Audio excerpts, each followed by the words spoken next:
Aku wis.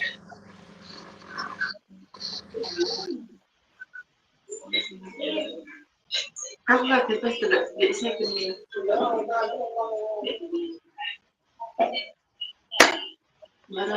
Dimulai wis. Oh, direkam. Wis mari, aku mau ngene iku wis mari. Sudah, 1, 2, 3. Assalamualaikum warahmatullahi wabarakatuh. Kami dari kelompok 1 akan menayangkan presentasi yang telah kami buat dengan materi syarat-syarat pembuatan startup bisnis.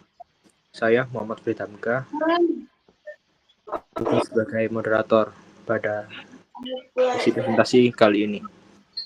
Dan saya akan dibantu oleh teman-teman saya dalam penyampaian materi. Silakan untuk memperkenalkan diri. Saya Nurul Izzatul Islamiyah sebagai pemateri ke-1. Saya Lulhanisa sebagai pemateri kedua. Saya Vina Damayanti sebagai pemateri ketiga.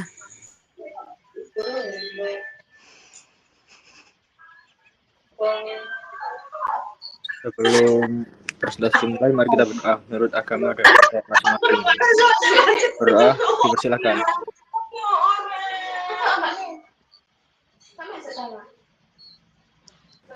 Doa selesai.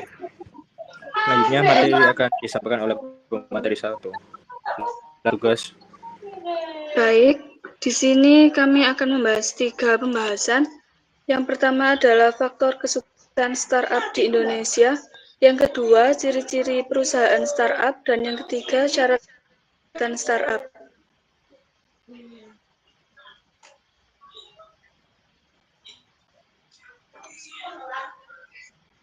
Yang pertama adalah faktor kesuksesan startup. Sebuah bisnis startup memang pada awalnya dirasa sulit untuk bisa sukses. Membutuhkan waktu yang lama untuk bisa mengembangkan usaha dan mencapai sebuah kesuksesan. Ada beberapa alasan tertentu mengapa sebuah bisnis startup mampu tumbuh dan sukses. Berikut beberapa alasan mengapa sebuah bisnis startup bisa sukses. Yang pertama adalah visi.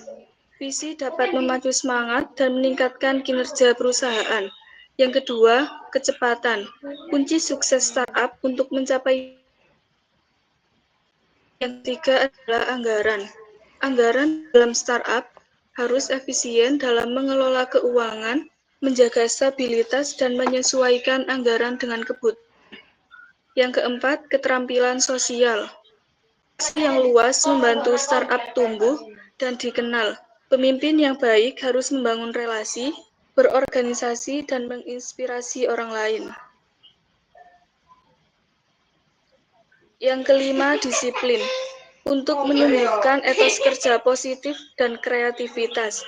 Yang keenam, tekad. Tekad dan mencapai kesuksesan. Yang ketujuh adalah kemampuan beradaptasi terhadap perubahan. Startup sendiri harus siap beradaptasi dengan perubahan, terutama teknologi untuk bertahan dan berkembang. Yang kedelapan adalah keterampilan penggalangan dana. Pendanaan adalah faktor utama bagi startup. Jadi, pemimpin startup harus memastikan modal cukup, termasuk melalui investasi atau ekuitas online. Yang kesembilan adalah keyakinan teguh. Keyakinan teguh dibutuhkan untuk mengambil risiko dengan perhitungan yang sangat matang. Yang ke-10 adalah manajemen waktu. Startup sendiri harus mengelola waktu dengan efektif, fokus pada produktivitas, dan menetapkan prioritas untuk berkembang. Dan yang terakhir adalah eksekusi. Ide kreatif harus diwujudkan dengan pengalaman tim, pembelajaran dari kesalahan, dan perbaikan cepat. Selanjutnya akan dilanjut oleh teman saya. Materi selanjutnya yaitu ciri-ciri perusahaan startup. Yang pertama, budaya perusahaan yang unik dan fleksibel. Startup memiliki budaya kerja santai, inovatif, dan fleksibel, mendorong kreativitas serta respon cepat terhadap pasar. Yang kedua, jumlah karyawan yang relatif sedikit. Startup memiliki karyawan sedikit untuk mempermudah komunikasi dan memungkinkan setiap individu berperan lebih besar dalam kesuksesan perusahaan. Yang selanjutnya adalah syarat pembuatan startup. Yang pertama, mencari informasi pasar. Keberhasilan usaha bergantung pada pemahaman pasar. Perusahaan kecil dapat mengakses informasi pasar melalui rekan usaha, kunjungan langsung, instansi pemerintah, percobaan usaha, magang, relasi, atau faktor kebetulan. Yang kedua, produk atau jasa merancang. Rancangan produk harus sesuai permintaan pasar dan berkualitas. Ada dua jenis rancangan, pasif, sesuai pesanan pasar, dan kreatif, hasil inovasi pengusaha. Rancangan kreatif seringkali merupakan modifikasi model yang sudah ada karena keterbatasan biaya, waktu, dan tenaga ahli.